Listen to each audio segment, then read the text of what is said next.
Have you have you guys ever possibly taken any pottery classes before? Yeah, like we did with Miss Rosales in our MBA class. But yeah, we've taken before. Um, or do you even know the gist of modern ceramic making today? Yeah, a few of you do. So, as you can imagine, it wasn't as easy as it is today in creating ceramics, especially with designs and figures on it.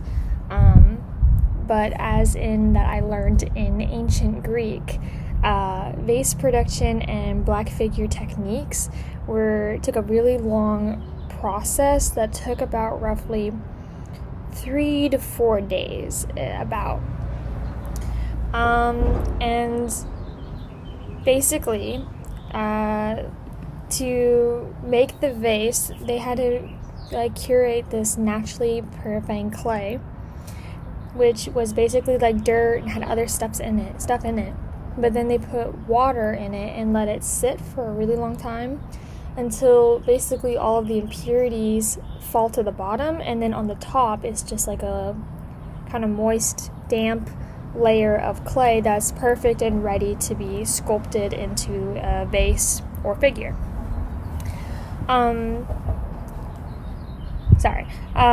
With your the potterer then would put it onto this like handmade rotating wheel, just as similar as we do today with modern, except ours is usually electric.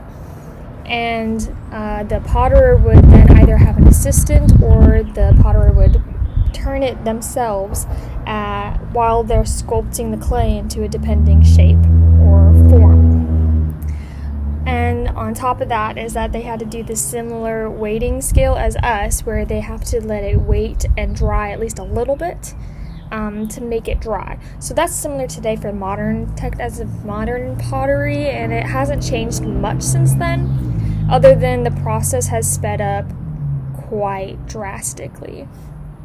Another thing is that usually with modernized pottery is that we have like, at least for corporations, they have ones where it's like machines who just print basically the style and everything directly onto the ceramic piece, rather than traditionalist ceramicists where they would actually paint every detail and everything that they wanted onto their either mug or vase or plate or anything like that in a variety of forms and in a huge matter of like numbers of them.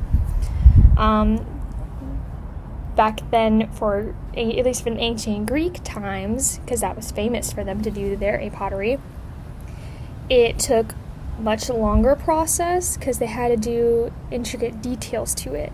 So when it dries, they would then do a little light drawing sometimes in like a charcoal, because charcoal will be done and it'll be gone. You won't see it when it's like heated into their, I'll call it oven basically.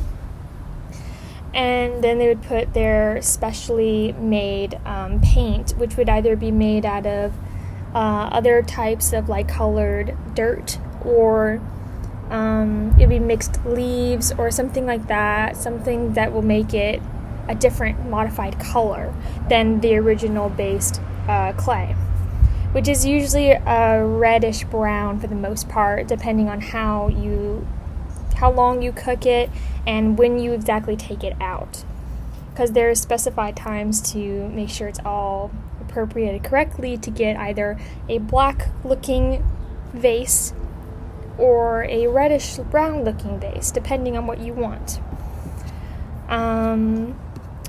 But usually once when the vessel is shaped, it's prepared for painting with a fine liquid clay that's called today slip, and is painted onto an area with like artisan wishes to be black. Usually that's like the Greek form for it. And after the clay has been dried and it has like a leathery hard texture on the vase, the painter can do like a sketch, like I said, in charcoal to do what exactly they want. And usually they do what they call black figures, which represent usually a story or something that happened in conquest or victory. And they would do figures, which is also known as people, but usually they're not as realistic as you would with Greek statues. So yeah, that's what they look like. They look like these black, almost stick figure kind of looking figures. And they would talk about stories or battle or conquest or victory, anything like that. Once the painting is completed, the vessel is ready to be fired into a kiln.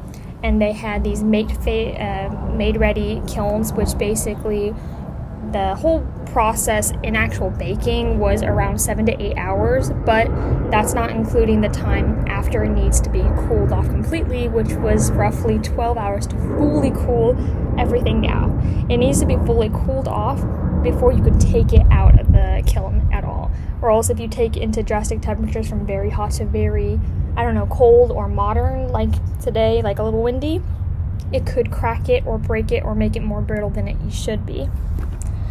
The top things that artisans or the ceramicists try to do is that you want it to have a decent weight to where in the wind it won't flop over, or you don't want it to have to be so thin that it could break easy. But the thing is, you want it to be thick enough to where it feels sturdy, but you want it to also have a very lightweight eggshell feel. And that was a very hard thing to accomplish. A lot of people messed up in the mix of trying to figure that out. But it took a lot of time and preparation until people could figure out how to do that. And yeah, that's basically what they did for creating ceramics. And yeah, they're really cool and fascinating. There's a picture of it after the video.